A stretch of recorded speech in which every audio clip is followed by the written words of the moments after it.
नमस्कार, मैं हूं सौरभ दीक्षित और आप देख रहे हैं बिस्तक का खास शो सोना चांदी। सोने की चमक दिनों दिन बढ़ रही है। सोना रोज नया ऑल टाइम हाई बना रहा है। सोना एक ऐसा मेटल बन गया है जिसने निवेशकों को मालामाल कर दिया है। रिटर्न के मामले में गोल्ड ने सभी एसेट क्लास को पीछे छोड़ दिया है। MCX पर गोल्ड का भाव 1,05,000 रुपए प्रति 10 ग्राम को पार कर गया है। सोने का हाजिर भाव भी 1,04,000 रुपए प्रति तौले को पार है।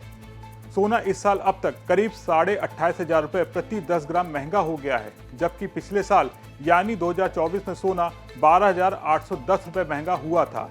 इन आंकड़ों से साबित होता है कि निवेशकों को गोल्ड ने मोटा रिटर्न दिया है। अब आते हैं सोने की कीमतों में तेजी क्यों आ रही है, सोने में ऐसा क्या हो रहा है, सोने की चमक क्यों दिनों दिन बढ़ रही है। वैश्विक अस्थिरता के चलते निवेशक सोने को सुरक्षित मानकर खरीद रहे हैं। वहीं केंद्रीय बैंकों की खरीद भी चीन, रूस और भारत जैसे देशों से बड़ी मात्रा में सोना खरीद रहे हैं, जिससे इसकी डिमांड बढ़ रही है।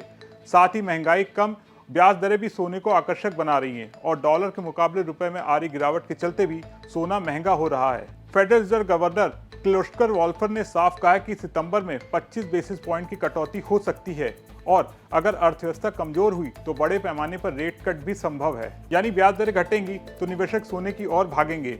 यही वजह है गोल्ड लगातार चमक रहा है। सोना हमेशा से सेफ हेवन यानी सुरक्षित निवेश माना जाता है। जब दुनिया में अनिश्चितता बढ़ती है, लोग शेयर बाजार छोड़कर सोने की ओर आते हैं। दुनिया भर के सेंट्रल बैंक इस साल जोर शोर से सोना खरीद रहे हैं। 1996 के बाद पहली बार ऐसा हुआ है कि सेंट्रल बैंक्स के पास गोल्ड रिजर्व उनकी ट्रेजरी होल्डिंग से ज्यादा हो गया है। इसका मतलब है सरकारें भी डॉलर की जगह गोल्ड को ज्यादा सुरक्षित मान रही हैं।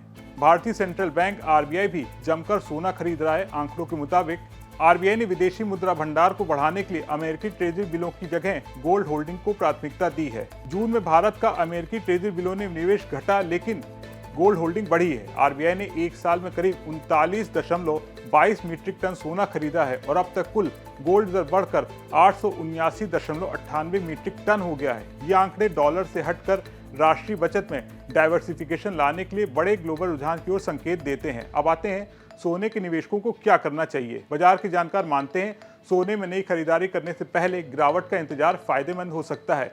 जिनके पास पहले से गोल्ड है वो होल्ड कर सकते हैं। अगर अमेरिका का आर्थिक डेटा उम्मीद से बेहतर आया तो फेड शायद रेट कट टाल दे। इससे सोने में दबाव आ सकता है, डॉलर इंडेक्स और बॉन्ड यील्ड ऊपर जा सकते हैं। तो गोल्ड में करेक्शन संभव है, लेकिन लंबे समय में ट्रेड भी बुलिश है। जिस तरह से सोने के दाम तेजी से बढ़ रहे हैं, इस पर आपका क्या सोचना है? क्या आप सोने में निवेश करने की प्लानिंग कर रहे हैं? कमेंट करके बताएं।